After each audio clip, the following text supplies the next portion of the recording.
Hi hello you this is Sirisha welcome to అన్షుని vlog channel. So ఈరోజు మేము ఏం తింటాము అండ్ మా పిల్లలు ఏం తింటారో చూపిస్తాం రండి. మార్నింగ్ వచ్చేసి ప్లెయిన్ దోశ ఎగ్ దోశతో కంప్లీట్ అయిపోయింది. టేస్ట్ అయితే చాలా అంటే చాలా బాగుందంట. అండ్ ఆఫ్టర్నూన్కి వచ్చేసి గోంగూర చికెన్ అయితే చేసుకున్నామండి. టేస్ట్ అయితే అమోఘం అంతే. నైట్ కూడా అదే అయిపోయింది. సో గోంగూర చికెన్ ఎలా చేయాలో దాని ప్రాసెస్ చూస్తూ స్టోరీ అయితే కంటిన్యూ చేద్దామా?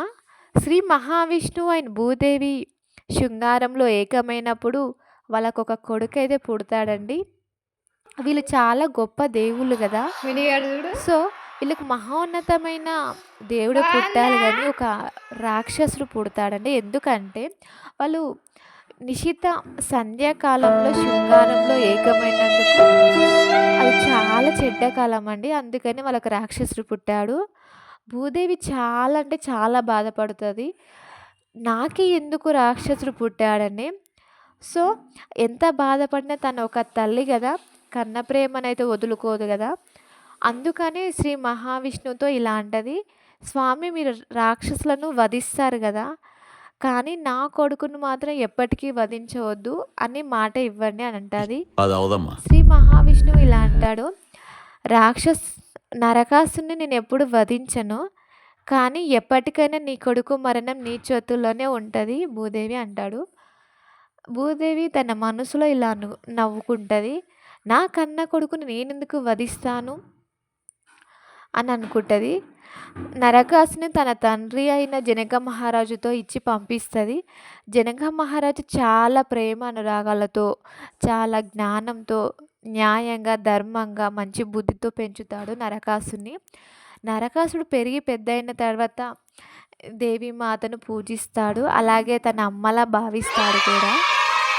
సో, నరకాసుడు తన రాజ్యాన్ని పాలిస్తాడు రాజుగా పెరిగి. సో, అప్పుడే తన ప్రజలను చాలా న్యాయంగా, ఎలాంటి కష్టాలు లేకుండా అండ్ ప్రతి సమస్యను సాల్వ్ చేస్తూ చాలా మంచిగా రాజ్యాన్ని పాలిస్తాడు ధర్మంగా, న్యాయంగా. సో, ఇక్కడనే అసలైన ప్రాబ్లమ్ స్టార్ట్ అయింది ఇప్పుడే. సో, నెక్స్ట్ వ్లాగ్‌లో కంటిన్యూ చేద్దాం స్టోరీని. Thank you for watching. Like, share, subscribe చేసుకోండి ఇంకా మంచి మంచి స్టోరీస్ కోసం. Bye bye. I love you.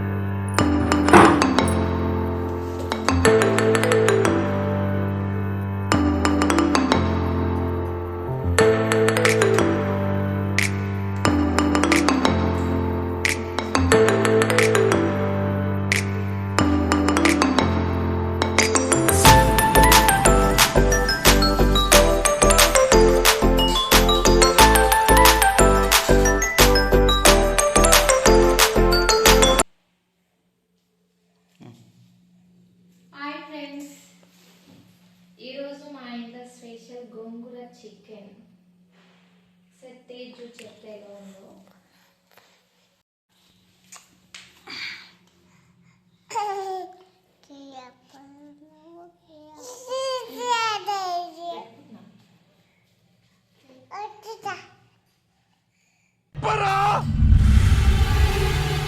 చెప్పు. చాలా బాగుంది ఫ్రెండ్స్, మీరు ట్రై చేయండి తప్పకుండా.